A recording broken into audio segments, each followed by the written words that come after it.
Hello everyone, welcome back to my channel. Before starting the video, please subscribe and keep watching for more details videos. Jessica Pegula, only player to beat Iga Swiatek on grass this year, makes revelation. Jessica Pegula says she noticed Iga Swiatek serving really bigger just before the pole put up an impressive Wimbledon and won her first title on grass. During the grass season, Swiatek posted a career-best 10-1 record. In her grass swing opener, the 24-year-old made her maiden grass final in Bad Homburg before Pegula handed her a 6-4, 7-5 loss. However, she wasn't discouraged a bit by the Bad Homburg title match loss as she continued with her strong form at Wimbledon and dropped only one set through 7 matches played at the championships. Swiatek didn't only become a champion at the All England Club, but she literally did so in the most impressive way possible. She crushed Amanda Anisimova 6-0, 6-0 to become only the second woman in Wimbledon history to achieve the feat.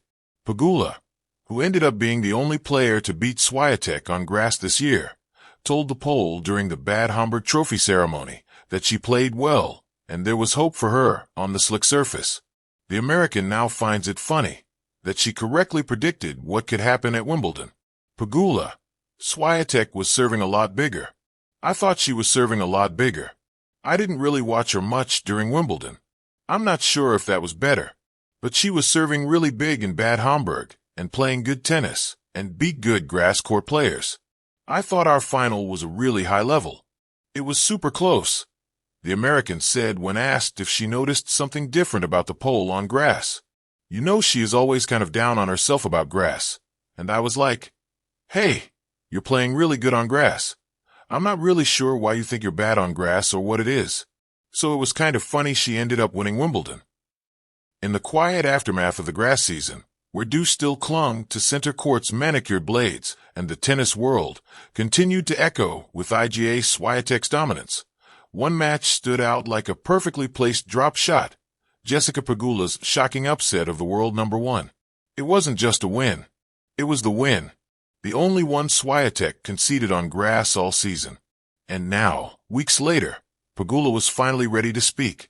In a sun-drenched cafe tucked into the hills of upstate New York, Jessica Pegula leaned back, sunglasses perched atop her head, iced coffee in hand, and a half-playful grin on her lips.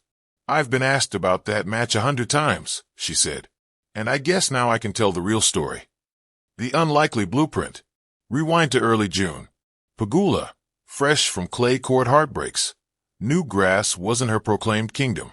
Honestly, I've never loved grass. It's unpredictable. It doesn't let you settle into rhythm. But maybe that was the point, she said. Swiatek had stormed through the early part of the year. Another French Open, more domination, and a rapidly shrinking list of weaknesses. The Polish powerhouse had started to look increasingly comfortable on grass too. Everyone was saying she was becoming unstoppable, Pegula noted. But I saw something. Just a sliver. It started with film. Hours and hours of Swiatek's matches. Pegula, an analytical mind with a calm court demeanor, dove into the intricacies with her coach, David Witt.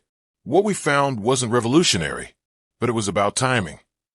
Swiatek's aggressive topspin-heavy forehand, the weapon that terrorized clay courts, was slightly less effective on slicker grass. Her footwork, impeccable on hard and clay, was ever so slightly delayed on turf. Pegula, pragmatic and disciplined, saw her opening. I wasn't going to overpower her. I had to neutralize her. The match, a study in discipline. It was a warm afternoon when they stepped onto the court. The crowd buzzed, not with expectation for an upset, but admiration for Swiatek's dominance. Pegula had heard it all before. She doesn't have the firepower. She's solid, but not spectacular. Too consistent to be dangerous. But consistency was the weapon that day. Pegula kept rallies short when needed, long when Swiatek expected otherwise. She sliced. She dropped. She moonballed. She chipped in approaches. She forced Iga to bend lower, pivot wider, and rethink her usual strategies. I didn't let her get comfortable, Pegula explained. And once she started thinking instead of reacting, there was my chance. By the second set, Swiatek had grown visibly frustrated. Pegula's unrelenting depth and precision began to unsettle her. Her trademark cross-court forehand skidded long. Her return of serves lacked their usual punch. Pegula, as always, wore her poker face. When the final point was won, a short backhand slice that died wickedly near the net, Pegula didn't scream. She didn't fall to her knees. She simply nodded and walked to the net. I had to be emotionless during that match, she said, reflecting. Because if I believed, for even a second, that it was impossible to beat her, I'd have lost. The revelation, a new Pegula. In that quiet cafe, the revelation wasn't just tactical. It was personal. For a long time, I've been called the most consistent American. Which, yeah, is a compliment. But it always came with a shadow. Like, she's good, but not great. Pegula's win over Swiatek was more than a tactical masterclass. It was a statement. That match changed something in me. I stopped measuring myself by what I wasn't and started recognizing what I am. She paused, taking a sip of her drink. I'm the only one who beat Iga on grass this year. That's not luck. That's work. That's belief. That's evolution. Behind the scenes, the mental shift. But perhaps the most surprising part of Pegula's revelation wasn't about footwork or forehands. It was about mindset. I started working with a mental coach in the spring.